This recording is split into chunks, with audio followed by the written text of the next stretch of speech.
America Iran మధ్య రాజుకున్న మంటలు కేవలం రెండు దేశాల మధ్య యుద్ధంలా కాకుండా మనందరి జేబులపై, ప్రపంచ ఆర్థిక వ్యవస్థపై ప్రభావం చూపుతున్నాయి. 2 రోజుల నుండి మళ్ళీ పెట్రోల్, డీజిల్ నో స్టాక్ అనే బోర్డులు కొన్ని బంకుల్లో కనిపిస్తున్నాయి. దీంతో ప్రజలు తీవ్రమైనటువంటి ఇబ్బందులు పడుతున్నారు. అమెరికా నౌకదళం ఒకవైపు, ఇరాన్ మొండితనం మరోవైపు. ఈ రెండింటి మధ్య నలిగిపోతున్నది ఎవరు? అసలు అమెరికా రక్షణ శాఖలో ఏం జరుగుతుంది? యుద్ధం పేరుతో ఖర్చవుతున్నటువంటి బిలియన్ల డాలర్లు దేనికి సంకేతం? ఈరోజు మన వీడియోలో 2026 నాటి భౌగోళిక రాజకీయ సంక్షోభాన్ని పూర్తి వివరాలతో విశ్లేషించుకుందాం. 2026 ఏప్రిల్ 22న అమెరికా రక్షణ శాఖ ఒక సంచలన వార్త చెప్పింది. అమెరికా నేవీ సెక్రటరీ అయినటువంటి జాన్ ఫెలాన్ వెంటనే తన పదవి నుంచి తప్పుకుంటున్నారని అధికార ప్రతినిధి షాన్ ఫెర్నాల్ ప్రకటించారు. ఇరాన్తో యుద్ధం మొదలైన 8 వారాలు గడుస్తున్నా ఈ కీలక సమయంలో ఈ మార్పు జరగడం ప్రపంచవ్యాప్తంగా అందరినీ ఆశ్చర్యపరిచింది. ఆయనను పదవి నుంచి తొలగించడానికి చాలా బలమైన కారణాలు ఉన్నాయని నిపుణులు భావిస్తున్నారు. అధ్యక్షుడు ట్రంప్ మరియు రక్షణ మంత్రి పీట్ హెగ్సెత్ ఇద్దరు జాన్ ఫెలాన్ పనితీరుపై అసంతృప్తితో ఉన్నారు. ముఖ్యంగా గోల్డెన్ ఫ్లీట్ పేరుతో కొత్త యుద్ధ నౌకలు నిర్మించే పనులు చాలా ఆలస్యంగా జరుగుతున్నాయి. యుద్ధ నౌకలను వేగంగా తయారు చేయాలని, నౌక నిర్మాణ పరిశ్రమను ఆధునీకరించాలని ట్రంప్ ప్రభుత్వం లక్ష్యంగా పెట్టుకుంది.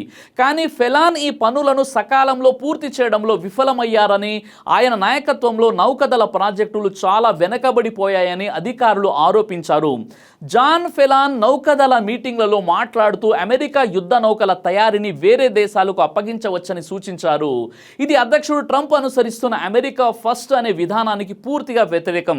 మన దేశంలోనే సొంతంగా నౌకలను తయారు చేసుకోవాలని ప్రభుత్వం ఆశయానికి ఇది పెద్ద దెబ్బ అని నిపుణులు చెప్పారు. ఈ వ్యాఖ్యల కారణంగా ఫెలాన్ మరియు రక్షణ మంత్రి పీట్ హెగ్సెత్ మధ్య ఉన్న సంబంధాలు మరింత దెబ్బతిన్నాయి. జాన్ ఫెలాన్ను పదవి నుంచి తీసివేయడానికి కేవలం ఆయన పనితీరు మాత్రమే కారణం కాదు. రక్షణ మంత్రి పీట్ హెగ్సెత్ మరియు డిప్యూటీ సెక్రటరీ స్టీవ్ ఫెన్బర్గ్లతో ఆయనకు చాలా నెలలుగా గొడవలు జరుగుతున్నాయి. ఫెలాన్ తన సొంత మనుషులతో ఒక ప్రత్యేక బృందాన్ని నడుపుతున్నారని, వేరే అధికారుల మాట వినకుండా వారిని పక్కన పెడుతున్నారని ఆరోపణలు వచ్చాయి. ముఖ్యంగా ఆయన సహాయకుడు chief of staff John Harrison ద్వారా ఇతర ఉన్నతాధికారుల అధికారులను తగ్గించడానికి ప్రయత్నించారనే వార్తలు వచ్చాయి. మరో ఆసక్తికరమైన విషయం ఏమిటంటే ఫెలాన్ తన పై అధికారి అయినటువంటి హెగ్సెత్ కు చెప్పకుండా నేరుగా అధ్యక్షుడు ట్రంప్ కు ఫోన్ చేసేవాడు. ముఖ్యంగా యుద్ధ నౌకల మీద ఉన్న తుప్పు గురించి ఆయన ట్రంప్ తో చర్చించడం హెగ్సెత్ అధికారానికి అవమానంగా పెంటగాన్ భావించింది. దీనికి తోడు సెనేటర్ మార్క్ కెల్లీ విషయంలో కూడా వీరిద్దరి మధ్య గొడవ జరిగింది. రాజ్యాంగ విరుద్ధమైన ఆదేశాలను పాటించవద్దని కెల్లీ ఒక వీడియో చేశారు. దానిపై క్రమశిక్షణ చర్యలు తీసుకోమని హెగ్సెత్ చెబితే ఫెలాన్ అందుకు నిరాకరించాడు. ఇది హెగ్సెత్ కు మరింత ఆగ్రహం కలిగించింది. ఇరాన్ పై అమెరికా ప్రారంభించిన సైనిక చర్యను ఆపరేషన్ ఎపిక్ ఫ్యూరీ అని పిలుస్తారు. ఫిబ్రవరి 28, 2026న Iran supreme leader Ali Khamenei హత్య గురైన తర్వాత ఈ యుద్ధం ప్రారంభమైంది. ఈ యుద్ధం అమెరికా ఆర్థిక వ్యవస్థపై భరించలేని భారాన్ని మోపుతుంది. పెన్ వార్టన్ బడ్జెట్ మోడల్ అంచనాల ప్రకారం యుద్ధం ప్రారంభమైన మొదటి 5 వారాల్లోనే అమెరికా సుమారు 27 నుండి 28 బిలియన్ డాలర్లు ఖర్చు చేసింది. ఏప్రిల్ చివరి నాటికి ఈ ఖర్చు 47 బిలియన్ డాలర్లకు చేరుకుంటుందని అంచనా. ఈ ఖర్చులు కేవలం ప్రత్యక్ష సైనిక చర్యలకు సంబంధించినవి మాత్రమే. యుద్ధం వల్ల కలిగే దీర్ఘకాలిక ప్రభావాలు అనగా గాయపడిన సైనికులకు అందించే వైద్య సేవలు మరియు వికలాంగ ప్రయోజనాలను పరిగణలోకి తీసుకుంటే ఈ అంకెలు మరింత పెరుగుతాయి. ఈ భారీ ఖర్చుల కారణంగా ట్రంప్ ప్రభుత్వం అదనంగా 200 బిలియన్ల డాలర్ల యుద్ధ నిధులను సప్లిమెంటల్ ఫండింగ్ కోరింది. ఇది అమెరికా అంతర్గత రాజకీయాల్లో చర్చనీయాంశమైంది. ఎందుకంటే అదే మొత్తంలో దేశంలో సామాజిక పథకాలను భారీగా విస్తరించవచ్చని ప్రతిపక్షాలు వాదిస్తున్నాయి. ఆపరేషన్ ఎపిక్ ఫ్యూరీలో అమెరికా అత్యంత ఆధునిక ఆయుధాలను ఉపయోగిస్తుంది. కేవలం మొదటి 100 గంటల్లోనే 3.1 బిలియన్ల డాలర్ల విలువైనటువంటి క్షిపణులు మరియు బాంబులను ప్రయోగించారు. ముఖ్యంగా ఇరాన్ యొక్క అణుస్థావరాలను ధ్వంసం చేయడానికి అమెరికా 30,000 పౌండ్ల భారీ బాంబులను ఉపయోగించినట్లు నివేదికలు సూచిస్తున్నాయి. హార్మోన్ జలసంధి ప్రస్తుత యుద్ధంలో వ్యూహాత్మక కేంద్రంగా మారింది. ప్రపంచ చమురు సరఫరాలో 20% ఈ మార్గం గుండానే సాగుతుంది. ఇరాన్ ఈ మార్గాన్ని మూసివేయడం ద్వారా ప్రపంచ ఆర్థిక వ్యవస్థను స్తంభింపజేస్తుంది. అమెరికా దాడుల వల్ల ఇరాన్ తన పెద్ద యుద్ధ నౌకలను కోల్పోయింది. అయితే ఇరాన్ తన దగ్గర ఉన్న వేల సంఖ్యలో చిన్న బోట్లు మరియు సముద్రపు గనులు సీ మైన్స్ ద్వారా అమెరికాకు సవాలు విసురుతోంది. ఈ చిన్న బోట్లు మరియు గనుల వల్ల ప్రమాదం ఉండడంతో అమెరికా తన భారీ నౌకలను హార్మోజ్ జలసంధిలోకి పంపడానికి వెనకాడుతుంది. ఇదే సమయంలో ఇరాన్ ఆ మార్గం గుండా వెళ్లే నౌకల నుండి ఒక్కో దానికి $1 మిలియన్ అంటే దాదాపు 8 కోట్ల రూపాయల కంటే ఎక్కువ డబ్బును ఫీజుగా వసూలు చేస్తుంది.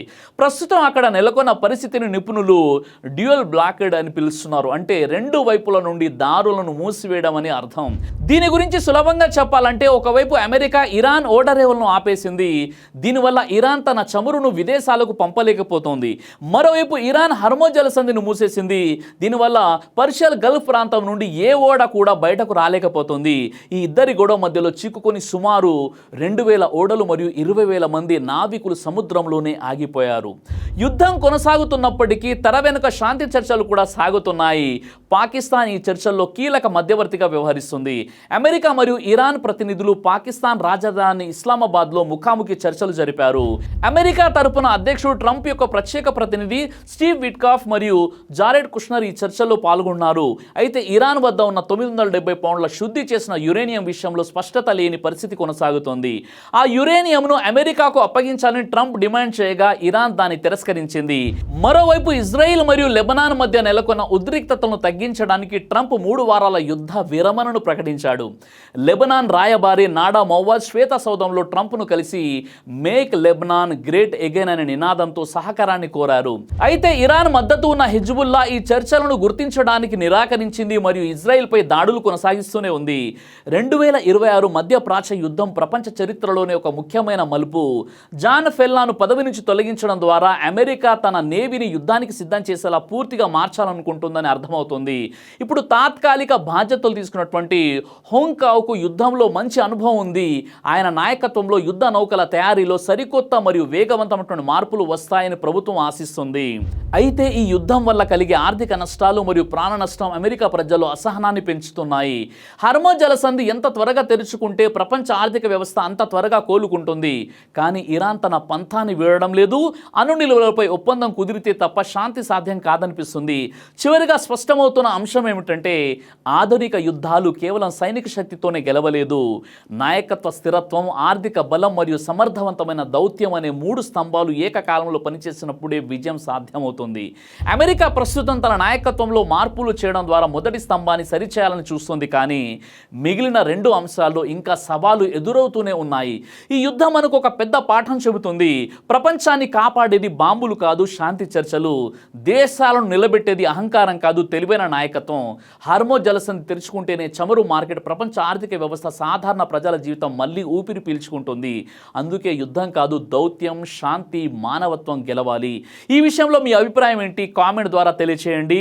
జై హింద్. దైవ ప్రవక్త ముహమ్మద్ సల్లల్లాహు అలైహి వసల్లం వారు తెలియజేశారు, కడుపుకు సంబంధించినటువంటి అన్ని రకాల వ్యాధులకు అద్భుతమైనటువంటి ఔషధం తల్బీనా. ఇది దైవ ప్రవక్త వారి సున్నత్. మంచి ఆహారం, ఇమ్యూనిటీ బూస్టర్, ఇందులో షిఫా ఉంది. ఇది మంచి ఔషధంగా కూడా పనిచేస్తుంది. కాబట్టి పిల్లలు అయినా పెద్దలు అయినా ఎవరైనా దీనిని ఉపయోగించవచ్చు. అలాగే ఖురాన్లో దైవం తెలియజేశాడు, తేనెలో మీకు స్వస్థత ఉంది అని. కాబట్టి స్వచ్ఛమైనటువంటి ఫారెస్ట్ హనీ కోసం మీరు సంప్రదించండి. అలాగే పురుషుల కోసం ప్రత్యేకంగా తయారు చేయబడినటువంటి షాహీ హల్వా, ఇది లైంగిక సమస్యలను దూరం చేసి శృంగార సామర్థ్యాన్ని పెంచుతుంది. మీ దాంపత్య జీవితంలో మంచి అనుభూతినిస్తుంది. ఇందులో ఎలాంటి సైడ్ ఎఫెక్ట్స్ లేవు. ఇది కంప్లీట్గా హెర్బల్ ప్రొడక్ట్స్ తో తయారు చేయబడినటువంటిది. కాబట్టి స్క్రీన్ పై కనిపిస్తున్నటువంటి ఈ నెంబర్స్ కి కాల్ చేసి మీరు ఇప్పుడే ఈ ప్రొడక్ట్స్ ని ఆర్డర్ చేసుకోవచ్చు. కొరియర్ ఫెసిలిటీ కూడా ఉంది. ఆలస్యం ఎందుకు, వెంటనే ఆర్డర్ చేయండి.